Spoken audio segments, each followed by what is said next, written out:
Tibaná time. I do sometimes feel a bit torn after getaways to Colombian pueblos, pueblo pick-me-ups as I like to call them, due to my desire, or at least perceived need, to blog about them. It's because, as mentioned before, they are all pretty much the same, superficially at least. This is arguably even more so the case in the Andean region. So, for a town a short distance from one just recently visited and written about, that is to say Tibaná, just 10 kilometers south of Genisano in the Boyacá department, it would seem pretty pointless to post about it. Yet, the many similarities aside, each pueblo has its own peculiarities, however small and insignificant they may be. Each one has its own distinct characters too. What's more, regardless of the place, the time of a visit plays its part in the experience.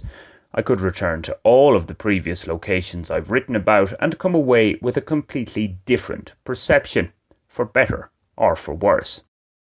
So, with that in mind, my 2-night stay in Tibaná deserves its own entry, hence these words. This also helps me to keep track of where I've been.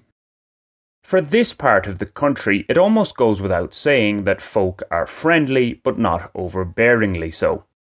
They'll converse when the feeling is right, or they'll leave one to one's own devices if such a vibe is given out. Silence can indeed be golden. Strangely enough, 2 of Tibaná's initial offerings were things that in another context would have been deal breakers.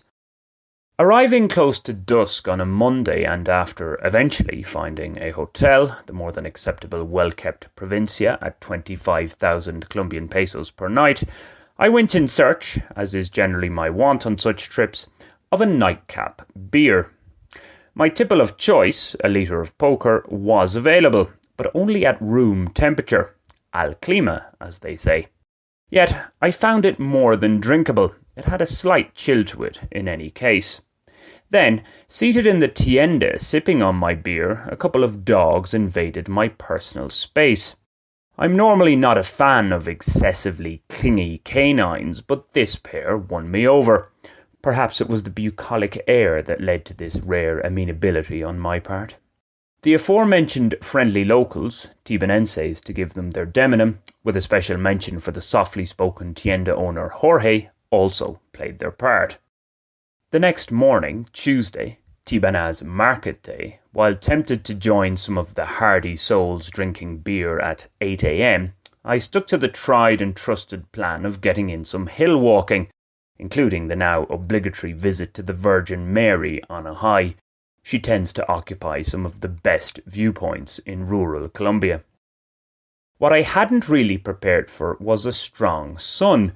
At an average altitude of 2,100 meters, I erroneously thought the weather would be something similar to Bogotá. Relaxing in the rays for a couple of hours in splendid isolation, well, apart from the Virgin Mary next to me, my skin got a bit of a shelling.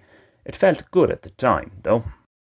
Thankfully, refreshing refrigerated beers were on offer back in Jorge's tienda on my return to the town.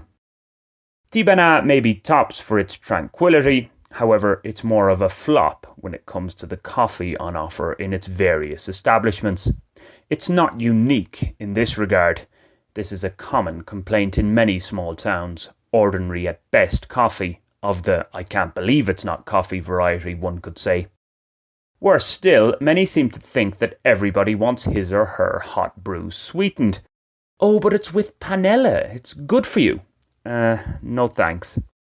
Sweet, watery coffee aside, well to the side, that is, Tibaná did the trick in terms of a pueblo pick-me-up.